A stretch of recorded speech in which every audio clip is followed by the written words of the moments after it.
Hi everybody, and welcome back to part 2 video on the print media. You'll recall in the first video we talked about the broader societal functions served by print media and moved into the first medium, historically, books. Here we're going to talk about newspapers and magazines. So let's talk about newspapers. Some of the highlights in this chapter include the discussion about the partisan press in colonial America. I always chuckle when I'm in conversations with people in social gatherings who often lament the biased nature, the alleged biased nature in today's print media. And I remind them that really the whole notion of a nonpartisan press came around with the advancement of the penny press about 100 or so years ago. And early newspapers in this country were highly partisan. There were a lot of newspapers in eastern seaboard cities. They were owned, operated, published by individuals who had particular political axes to grind. So the larger dominant history of newspapers in this country and globally, for that matter, is based on the idea that somebody has something they want to say to other people that often includes political values, political perspective, strong political opinions. And so they decided to publish a newspaper so that other people can read those opinions. So you're going to read about the colonial and partisan press.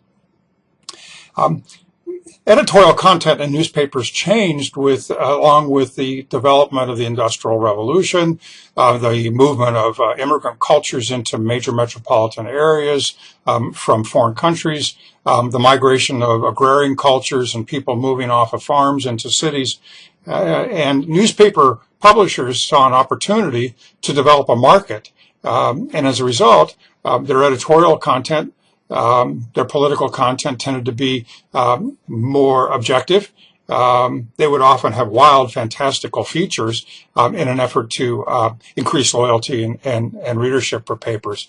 And, of course, they competed with each other in these cities by dropping the price of newspapers. Hence, ultimately, many major newspaper publishers in New York and other cities were only charging a penny for an issue of a paper.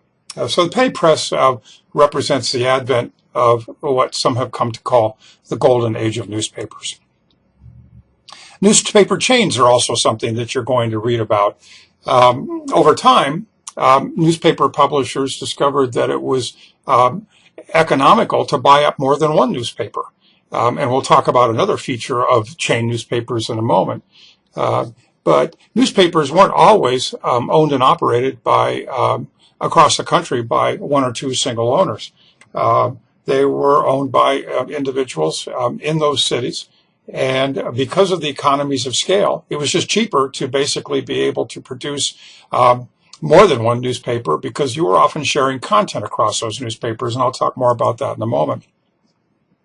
The trend, of course, in terms of newspapers, particularly for your generation, is that you don't remember a time, for most of you, in the cities from where you come, or where you were born and raised, and actually Las Vegas is no different, where you really only had one major metropolitan daily newspaper. If you know the history of newspapers in this city, you know that for a long time the Las Vegas Review-Journal has dominated in terms of circulation, in terms of readership. And the Las Vegas Sun actually is no longer an independent newspaper. It is part of an insert as part of a joint operating agreement in order to share costs between the two papers. And as of fall 2013, there's even some litigation underway that may ultimately spell the demise of the Sun. And as a result, Las Vegas will join the vast variety or the vast multitude of cities in this country where there's only one newspaper. So we've seen for a number of reasons, economics, the fact that newspapers are very expensive to produce. It costs additional money to print one more paper. It costs additional money to deliver one more paper to someone's front door stoop. Comparing that to, say, radio or television, where adding on viewers doesn't cost anything as long as they have the technology at their disposal to listen to or to watch television. So we're seeing a decline in metropolitan dailies. At the same time, We're seeing a shrinking in the number of people who own newspapers. So you have these large conglomerate owners who own multiple newspapers in this country. And a lot of these newspapers rely on the same content to fill in all those papers. So there's a lack of localism. There's a lack of local reporting, which means fewer jobs in terms of print newspapers for young, aspiring newspaper journalists.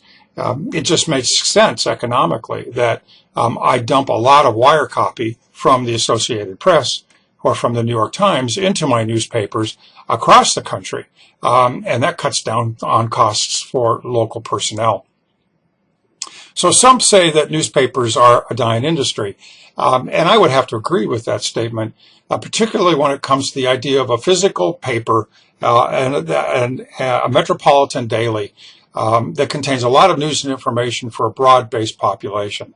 Advertisers are beginning to gravitate away. The traditional advertisers for newspapers have been auto dealerships, big box stores, electronics stores, grocery stores. They're all beginning to explore and migrate over to emerging media technologies, non-traditional avenues for distribution of information, couponing, incentives to get buyers into stores. So in some ways, newspapers are dying. Many newspapers have tried to move their content over to the internet, but because of the way the internet evolved globally, a lot of people aren't used to paying for content on the internet. And so revenue models, subscription fee models that moved along with some newspapers to the internet haven't been successful. There are really only a couple of successful online versions of newspapers in this country, including the New York Times and the Wall Street Journal. 20, 30 years ago, when I started talking about these kinds of issues, one of the things we suggested was that advancing digital technologies might make it more feasible for smaller newspapers to spring up in communities. And while we've seen a decline in the number of metropolitan daily newspapers across America, we've actually seen a surge in ethnic newspapers, foreign language newspapers that serve special populations within communities, often full of more advertising than editorial content for local vendors that serve those populations. So in some areas, ethnic foreign language newspapers are thriving, even while metropolitan dailies are in decline. Let's talk about magazines. The term itself refers to a repository for goods. Those of you who follow military history or are aware of military jargon know that magazines sometimes refer to a place where we store ammunition. Magazines traditionally, the term comes from the Greek and the Greek language, and where magazines were a repository for scrolls. They were often urns or jars that were sealed in order to keep fragile scrolls from becoming damp or water damaged. So the term's been around a long time with us. Magazines, of course, have provided for cultures and societies kind of a longer look back. To be sure, we've had news magazines around for a long time, although they are in decline. Newsweek magazine finally folded shop after years and years and decades of operation because they were down to 2 or 3 million subscribers, and it's certainly not sufficient for a broad-based general interest magazine or general news magazine. But magazines have always occupied a special place in culture, including American culture. For example, magazines in the 18th and 19th century were the literary outlet for a number of America's great writers, folks like Mark Twain, Edgar Allan Poe. A lot of these people that you've read in other classes supplemented their meager income from the publishing of books by writing short stories that would appear regularly in some of the more popular magazines of the day, like Harper's is still around today, but it was one of those featured magazines. So magazines in the 19th century served the function of helping to advance or elevate literary efforts in this country and others.